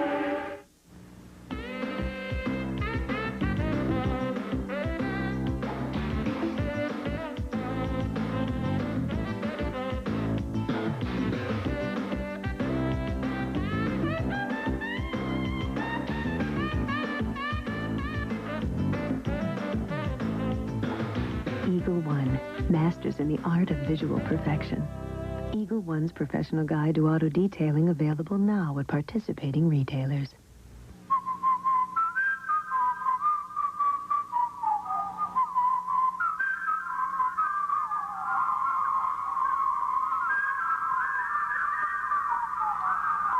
As your company's assets grow, so does the job of staying on top of them. What you need is a network to better manage money, people, property, and equipment. USF&G Asset Management. How much longer can you manage without us? From dawn's early light till the sun is set, Quaker State engines don't know when to quit. Quaker State exceeds every single car maker's U.S. requirements for maximum engine protection.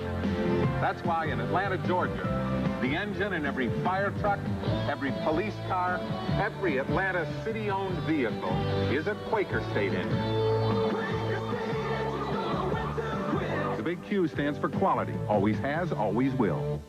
Under a gunmetal gray sky and in teeming rain, the battle for second place in the Canadian Grand Prix goes on between Williams-Renault teammates Riccardo Patrese to the left of your picture, Terry Boutsen to the right. And even though they are teammates, they are seriously racing here. Boutsen looks to the inside, but he can't make it before the right-hander on the backstretch. Back to the left they come, and now Boutsen must be very careful indeed, because Frank Williams, who founded this team many years ago and has won world championships with it, will not take lightly to his boys putting each other out. But there are no team rules either, Bob. They can go racing as much as they want. And Terry Boutsen, I would have to say, so far this season, has been outshone slightly by his teammate from Italy, Riccardo Patrese. So this would be a great feather in the Boutsen cap to go ahead under the most difficult driving conditions yet of the season to go ahead and pass Riccardo.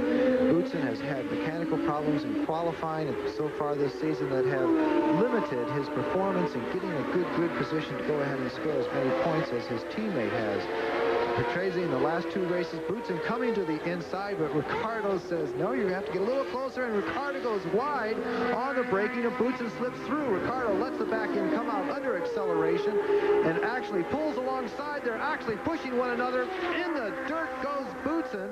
A little, not a shove, but certainly taking up all the ground he ever needed was Riccardo Patrese with his own teammate, putting him right off to the right-hand side of the circuit. You can't get any closer racing among teammates than that, I tell you. Ooh, I'm not sure I'd want to be in I hope he wasn't watching that on television. I'm not sure I'd want to be in the Williams garage in a little while when that one gets over. It's what we call a quiet taxi ride to the airport. Oh, my, very close. Riccardo Patrese got his own teammate right over onto the dirt. Let's take another look at it. Now, this was down in the hairpin. Boutsen tried to go inside. Patrese looks like he missed a shift or just went a little bit wide and slipped. Boutsen took the corner, oversteering, full lock to the left to get it straight. It's a drag race between the teammates, and watch what happens when they hit this left-hander. Off onto the grass goes Boutsen, trying to find a way around.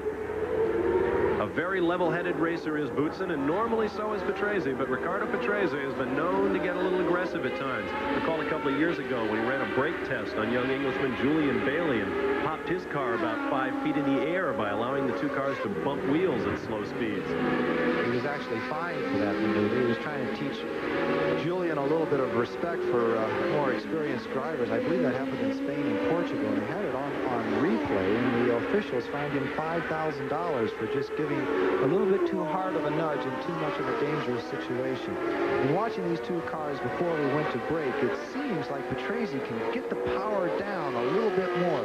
Boutsen there following. He gains on the brakes. The tires might be working a little bit better, but when it comes down the straightaway, it's the Italian Patrese. The car settles back down, and he can actually accelerate away. Remember that these are similar designs, but no two race cars are ever identical, and of course, they're never set up the same. Now we have entering the mix is Piquet in the Lotus, and we'll see what happens to the traffic. Right now we have 4 of the 9 cars that are still running in this race, all in the same shot. It is Christian Danner in the blue Real, followed by Nelson Piquet in the Lotus, then Riccardo Patrese, and now you see Piquet going wide around the Real of Christian Danner. Meanwhile, the guys battling for second place, Patrese and Boutsen, get to watch, and now Boutsen slides by quickly on the right-hand side of an acceleration, and now Patrese took the inside line. No, he's not able to get it as they make the quick right and left-handers on the backside. Here they come at you. Piquet now running in 5th position overall. Danner is out of the points in 8th. Boutsen quickly does away with him, and it looks like Patrese will get by cleanly as well. This one is not over between these Williams teammates, and valuable championship points are at stake. Sure, there's a lot of pride involved, but keep in mind that it's not uncommon in a Formula One driver's contract that he is paid perhaps as much as $10,000 or $15,000 per championship point that he wins as the season goes on. So there's a lot of money riding at stake between these two guys. Another look there at Piquet's pass on Danner, and watch to the right of your screen as Terry Boutsen gets the power down quickly, takes the inside line in the quick right-hander, and takes over second position. Excellent car control displayed by Boutsen in that situation. He was going faster than Patrese, and on the inside of the circuit drifted all the way across his teammate, but kept it nice and clean. Terry Boutsen, who comes up on his 32nd birthday in July, running with his 35-year-old teammate Riccardo Patrese. We should mention that this race might not go the full distance. There is a 2-hour rule in Formula One that no competition can go beyond 2 hours. And although the laps are counting down very quickly here now, we still might hit a checkered flag due to the 2 hours rather than the number of laps completed. And before we do that, I certainly want to wish my dad back in Des Moines, Iowa, Babe Bizignano, a very happy Father's Day. My 5th Father's Day welcome from the Canadian Grand-Prix for my dad. And I'll do the same for my dad, Bob Barsha, in Northport, New York. You're watching Ayrton Senna, who has not been beaten in a rain-drenched Grand Prix since 1984. Let's go down to Marty Reed. Well, guys, after the first little incident between Patrese and Boutsen, I went to Frank Williams, owner of the team, and I said, any team orders now? He says, no, still only one. Don't crash. Don't crash indeed, and they very nearly did that. Your leader is Ayrton Senna. Boutsen has taken over second from teammate Patrese. De Cesaris, Piquet, and Arnoux follow.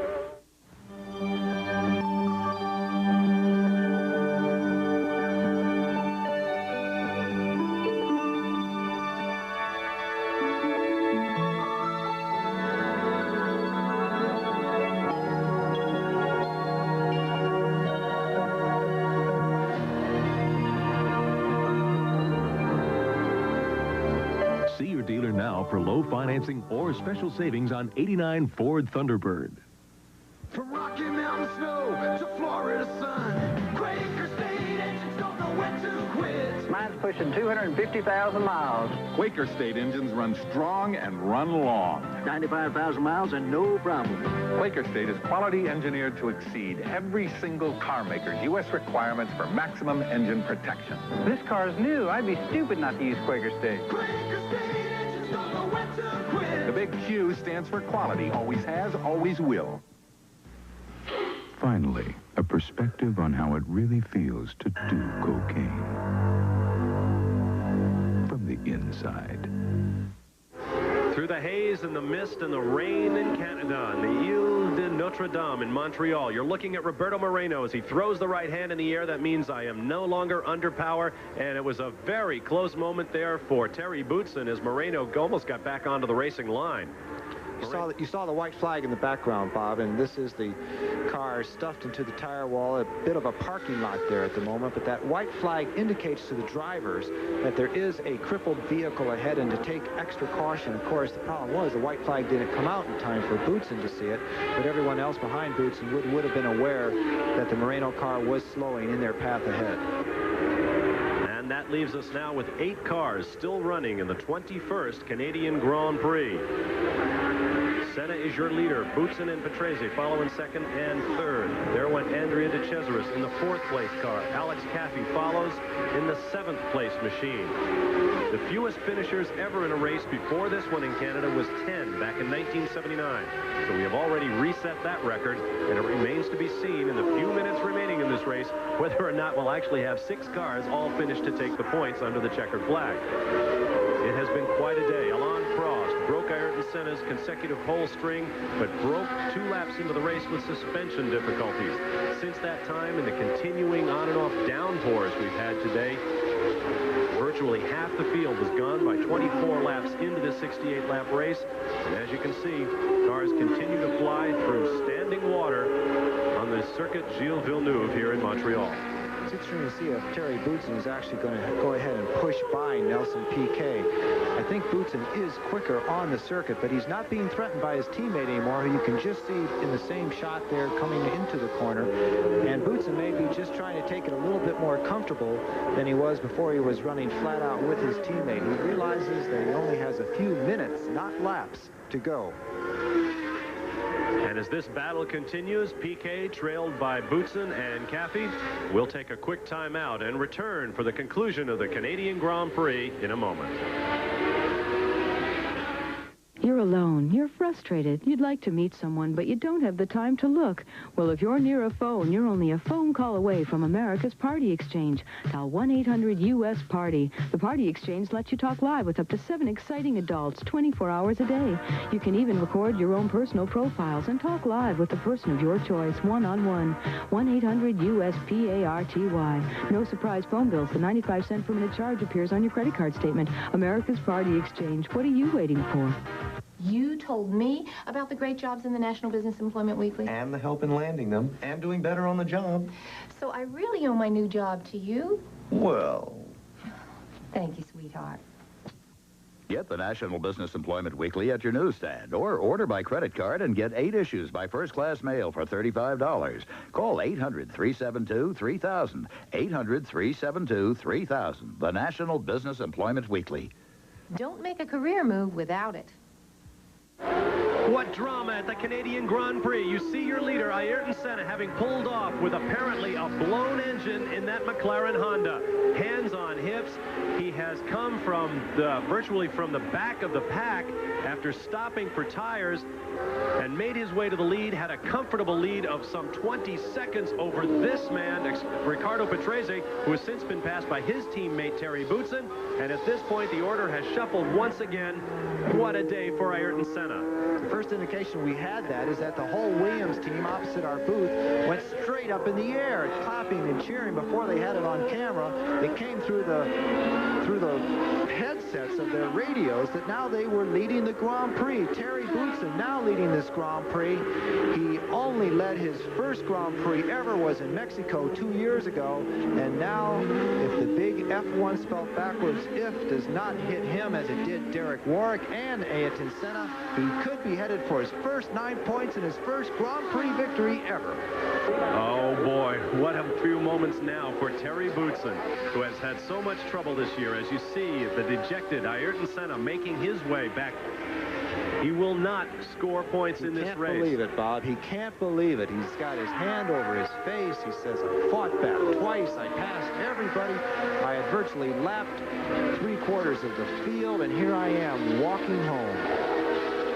That's the first time in over 50 Grands Prix that one of the top 5 drivers, among them Berger, Mansell, Prost, Senna, and Piquet, will not win the Formula One Grand Prix. This race in Canada, here is a replay as the engine, the Honda engine, normally as bulletproof as a mechanism can be in any form of racing, simply let go on the Brazilian world champion. But you called it, Bob, at the head of the program. You said that they are the best, but they are not invincible. Alain Prost dropped out after a mere 2 laps in this race with suspension problems, and now Ayrton Senna drops out little more than 2 laps from the finish of the race. After a magnificent driving job through absolute driving rain. There is a lot of spray coming out of the back of the car, but you can also see a lot of oil smoke on the left-hand side of the engine. Something certainly went bang. Let me clear up what I said earlier. The 5 drivers I mentioned, this man, Ayrton Senna, his teammate, Alain Prost, Nigel Mansell, Gerhard Berger, and Nelson Piquet have won the last 52 Grand Prix races. This will be the first victory if Terry Boutsen can win. This will be the first time a driver has won his first Grand Prix since 1986 when Gerhard Berger won his first race at Mexico. Let's go down to Marty Reed. Guys, you know, when we were putting together all the comments of the other drivers on what makes Ayrton so good right now, we also had a chance to talk to Jackie Stewart, and he said that he was the one who predicted that it was 3 years before Senna reached the plateau. He was right. He also said after this year, he may fall from that plateau. Maybe a little soon. 2 races in a row. 2 races that Ayrton Senna has not finished, and so, as I mentioned, he will score no points. He will not take the lead from Alain Prost in the World Championship. Prost, who is out of the race, has 29 points. Ayrton Senna, who is now out of the race, has 27 points. Riccardo Patrese has 12. Terry Boutsen, pending his appeal of his Imola disqualification, has but 1 point, but he is in great shape to pick up 9 more right now, and that would boost him into 4th place in the standings behind his teammate Patrese and ahead of Nigel Mansell. 9 points is a lot of points to gather up, and it's easier to get them in a victory than to be collecting them one by one. The flags are coming down in the Williams pits. We haven't seen a Williams win celebration for a couple years now, and it's a wonderful thing to see. Frank Williams heavily injured and paralyzed from the waist down in a road accident around Circuit Paul Ricard a few years ago. He has to be absolutely filled with total joy and jubilation. And the mechanics quickly make their way to the pit wall as the seconds begin to run out here at the Formula One Grand Prix of Canada. Call it sudden victory. And for all of the records that will be broken today, Ayrton Senna in 5 years unbeaten under rainy conditions, and Terry Boutsen getting a little bit sloppy out there. He must know that he is leading. he must know that he has a 16-second lead over his teammate Riccardo Patrese. And what might be going through Riccardo Patrese's mind? If he just could have held Boutsen off a little bit longer, it might be he that would mount the winner's podium here in Canada. But instead, it looks as though Patrese will be second and his teammate Boutsen will be first. A 1-2 sweep for the Williams team, the team that did so much of the development work on the original Honda engines when Nelson Piquet and Nigel Mansell were driving the cars and winning all the races. And then the Honda engines went suddenly to McLaren, and the Williams team left without dependable and powerful power plants. The hand goes in the air for Terry Boutsen. The checkered flag is out, and he has won his first Formula One Grand Prix. There is moments of his life right now. Riccardo Patrese making his way around. He will finish second. And the French flag will wave. French for the Renault engines. English for the Williams Grand Prix team. Belgian flags for Terry Boutsen. Italian flags for Riccardo Patrese. What a moment. Terry Boutsen is your winner. Patrese second. Unofficially, De Cesaris third. Piquet fourth. Arnoux fifth. And Ayrton Senna sixth. We'll be right back. Only Auto Week, the news weekly of motoring, makes cars come alive every week. GTs, sports sedans, collector cars, 4x4s, front drivers. And Auto Week makes racing come alive every week. Formula One, sports cars, stockers. Auto Week brings it home fast, days after the race. Auto Week makes you an insider with industry news, personality profiles, columnists, the best classified anywhere. Let Auto Week, the news weekly of motoring, make cars come alive for you. Call 1-800-554-3000 to get Auto Week at our special discount price. Just $17.25 for 52 issues, only 33 cents a week. You'll save 83% off the newsstand price, 25% off the basic rate. Call now, 1-800-554-3000. Let Auto Week make cars come alive for you every week. ESPN Speed World coverage of the Grand Prix of Canada has been brought to you by Quaker State Motor Oil. The big Q stands for quality. Always has, always will. By Ford and your Ford dealer. Have you driven a Ford lately? By Monroe Shock Absorbers. For shocks and struts, America rides Monroe. And by Busch Beer. The beer with a taste as smooth as its name. There is great joy in the wet pit lane here at the Formula One Grand Prix of Canada. First victory for Terry Boutsen, along with his wife, Patricia, probably the best-liked couple in Formula One. There you see the official results. Boutsen, followed by his Williams teammate, Patrese. De Cesaris scores his first points of the season, the 18th driver to score this year, followed by Nelson Piquet, René Arnoux, and Alex Caffey. We'll take a look at the points as they now stand. Alain Prost did not score today, but he has 29. Ayrton Senna, who dropped out on the last 2 laps, has 27, followed by Patrese. Boutsen leaps up into 4th position. Mansell and Nannini follow. The constructors' points show McLaren still out front. Williams-Renault with a 1-2 sweep today moves up into a strong second over Benetton, Ferrari, and Arrows. Marty Reed has been down on pit lane through this entire rain-drenched affair. Marty, your thoughts? Well, as Ayrton Senna made his way back towards his pit, and it was at the opposite end of pit lane, he walked by, refusing to talk to anyone except one person. He stopped by to congratulate Frank Williams, a touch of class. Thank you, Marty. Taking a look at our pit 6 as they turned out today, John and I nearly got shut out. Actually, John picks up points for Patrese and Boutsen. Marty picks up points for Patrese and Piquet. And the only guy I could get in the top 6 was Patrese, so we won't talk anymore about that. John, your final thoughts on today's event. Very quickly, Bob, I have to extend my congratulations to Terry Boutsen and to Frank Williams. I don't mean to sound too simplistic, but it couldn't happen to a nicer guy. Also to Derek Warwick, who led his first Grand Prix ever for the Arrows team. Remember, coming your way, a next event on the Formula One Series, the Grand Prix of France, Sunday, July 9th, 12 noon Eastern Time, 9 a.m. Pacific. We have seen history here, the first victory for Terry Boutsen, a 1-2 sweep for Williams, and the first time since the Italian Grand Prix at Monza last year that the McLaren team failed to score points. We hope you've enjoyed our coverage of this Canadian Grand Prix and that you'll join us from France. I'm Bob Barsha for John and Marty. So long from Canada.